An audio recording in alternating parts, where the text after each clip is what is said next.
share some of the techniques we've been using to get some of those beautiful renders we've been having under the 3D Designer.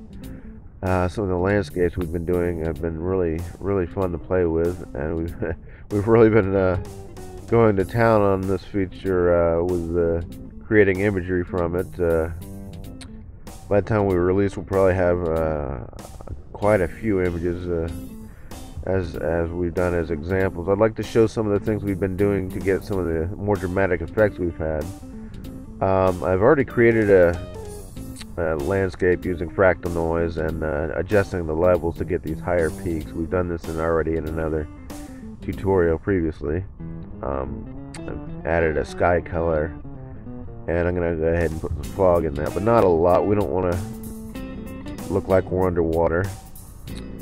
Now we have pretty much just generic lighting on this. It looks like we're outdoors sometime in the middle of the day, and we're going to change that and make it more of a sunrise, sunset type of thing. I'm going to start by using the azimuth on this first light. I'll go ahead and turn off the second light and make the light range 0 so we can just see that we're working on. I'm going to change the azimuth on this so that our light is behind us. I might have to adjust the zenith out a little bit so the light's further away. If the zenith were all the way down, the light would be right in the middle of the scene. So so it's behind the scene. We might have to change the altitude accordingly, and also we might have to change the light so we can actually see that light still. I'll put that all the way up, or most of the way up. Then you can see now we have more or less a backlit. Might have to adjust the azimuth a little bit more to get it completely in the back. But as you can see, we're getting a much more dramatic effect than we had earlier, certainly. Right about there, light is more or less directly behind the scene, or in other words, we're being backlit. And the more you change the altitude down, the more it'll seem like a sunset. So that's one thing you can do to get a very dramatic effect. And the more you bring up the altitude, the more it'll seem like the sun is rising. So I'm going to do it almost all the way down in this case. In fact, the more you do that, the more this ground plane is going to go dark, and the ground plane is generally not very interesting to look at anyway. So I'm going to take the altitude almost all the way down. Now I'm going to work on that second light. In fact, I might turn this first light off, or I might just keep it. Let's see. I'll turn the light off for now. All you're seeing right now is more or less that fog that we have in there, in fact. So I'm going to take the second light, turn it up. And I'm going to do the same thing I did before. I'm going to adjust the altitude down. I'm going to change the zenith up a bit. And right now we're pretty much front lit with that. So I'm going to move this over so it's giving sort of a rim light. I want it to be on the other side of this, sort of a complement to that first light we have, as you can see there. And I'm going to take the altitude almost all the way down. Now if we show both of these lights together, turning the light range all the way up on both lights so we can see them both, you can see what we've done, but we can't really tell the difference between the two lights because they're both more or less the same color. So I'm going to change the color of each light to a complementary color. I'm going to use orange for the first light, and I'm going to use a light blue or a kind of a greenish blue for that second light, somewhere in that range, more intense color. This way we can tell the difference between these two lights, for one thing.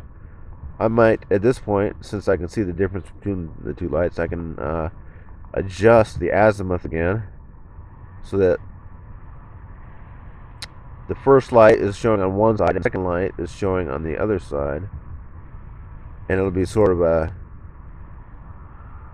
they'll sort of complement each other, not only in color but also in location on the object. And sort of in the middle we'll have a dark, so it'll be more appealing looking. So as we can see on the one side we're getting this orange light, and on the other side we're getting these nice blue highlights.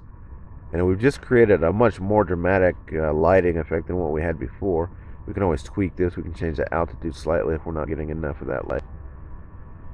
And at this point, basically, we're very close to being done with our scene. I'm going to add a little more fog. If this were a sunrise or a sunset, we'd probably have a little more fog in there, or at least a sunrise. At this point, we can change that blue to a different color if we wanted it literally to be a sunrise. It might have more of a gray color, like that. Or if it was sunset, well, depending on where the light's at in the scene, you might have a brilliant warm color, or you might have kind of a light purpley color. If you were in New Mexico, you'd have kind of a weird purple color. If it were Florida, you might have a sort of an aqua color. Or out here in California, you just probably have a sky blue color. And those are just the few things we've done with the lighting. There are yet a couple more tricks we can use. Say if 2 lights is not enough for you, you want more light in there. Say 4 lights. Well, this is still a paint program, so remember, whatever we do, we can alter it later. So I'm going to go ahead and render this. There are a few more settings that affect our render. The anti-aliasing level is one of the big ones. This will help reduce some of these jagged edges and things we're getting from the rendering, and it is good to put that up. If you're just doing a still frame, go ahead and go with the highest quality or one of the higher qualities, like 5. If you're working on an animation, for speed, you might want to use a lower quality, say 2. Or if you're just doing some tests, you might just keep it off. But it's always good to use a little bit of anti-aliasing on your final renders, at least. So I'm going to hit OK to that. And as long as we don't change any of these parameters that affect the location of the camera or the object in space, we can actually go in and make a second layer of this, or a second image with this, and change the lighting, and then we can add them together, or we can average them together later. And that level 5 of anti-aliasing does take a while, but it does give you the best results. Whoops, just misclicked on something. I'll undo that. Let me store this image under Image, Store Image Copy. And we'll have this for later. I'm going to hit Undo to go back to that fractal noise we're using as the basic texture. I'll go back to Transform 3D Designer. I'm going to be very careful not to touch any of these heading, pitch, bank, or camera zooms or any of that. I'm only going to work with the lighting now. And I'm going to change this lighting. I might change the color. Say I wanted a warmer color in there as sort of a fill color. I'm going to turn off the second light for now. And I'm going to change this azimuth so it's more of a fill color now. I'll take it down a little bit. Well, maybe not that much. About there. And since I have the second light, I might use that as well. Go with a deeper purple or something. Okay to that. I might throw that a little bit of that in there too. That looks pretty good, really. And use this as sort of a secondary set of colors that I'm going to bring back into keep it with the original. Right, okay to that. And we could do this several more times if we wanted to. I'm just going to use these two images we've created, and I'm going to average them together.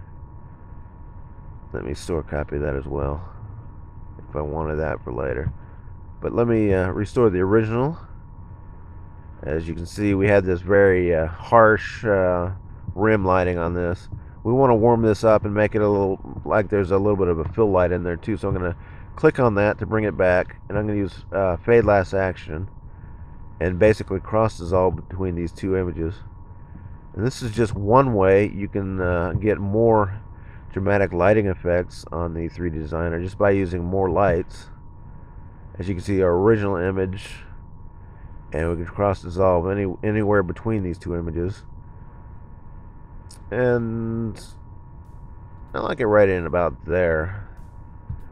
And there are yet more things we can do with this. Adjusting the lighting, the color in the scene. I like to use auto contrast or auto balance on this for some reason. just to see what kind of variations we can get sort of automatically on this shot. And if you don't get what you like, remember you can always dissolve it out and get sort of a partial in-between value somewhere in there maybe. There are a number of filters you can apply. Soft contrast improvement makes a nice soft look. I'll change the softness up a little bit. The exposure, I might bring the exposure down so we keep some of that blue in our sky, and then adjust the level down. This is sort of just dissolving out the effect almost all the way down, so we still have a little bit of softness, but it's not overly dark. It kind of increases the contrast in the image and the level of colors, and it just gives it a little bit more softness.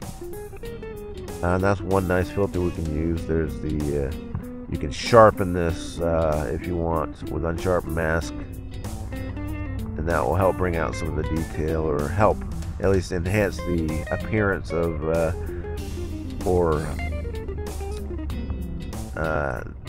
the perception that there's more detail. Doesn't actually add more detail, but it helps improve the perception that there is detail in the image.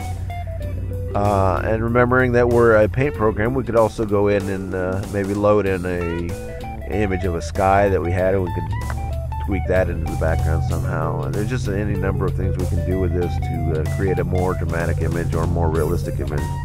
Those are just a few of the techniques we've discovered over the last few days and weeks that we've been using with the new 3D Designer. And I hope you enjoyed the tutorial. Probably going to be more forthcoming in the days to come. So have fun. We're very close to release now. We're going release candidate, I believe, tomorrow or the next day. So it shouldn't be long now. So that's about it for now. Thanks for watching.